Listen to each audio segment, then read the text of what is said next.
آیا شما هم وصل نشدن به اینترنت و لاگین نشدن اکانتتون خسته شدید؟ بزنیم بریم رو کنسول تا بهتون بگم چیکار کنیم.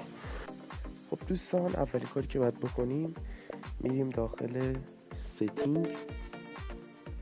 بعد که وارد ستینگ شدیم نتورک ستینگ و بعد میایم این قسمت روی ادوانس ستینگ کلیک میکنیم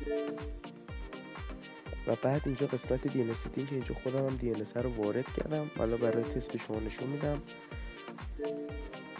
روی منوال و اینجا اولین دی ان رو میزنید و دومین جا رو خالی میذارید که دی ان رو این بغل صفحه این زیر نشون میدم که این یه دونه رو میزنید و دومی رو اینجا خالی میذارید و اینجا دکمه استارت رو میزنید.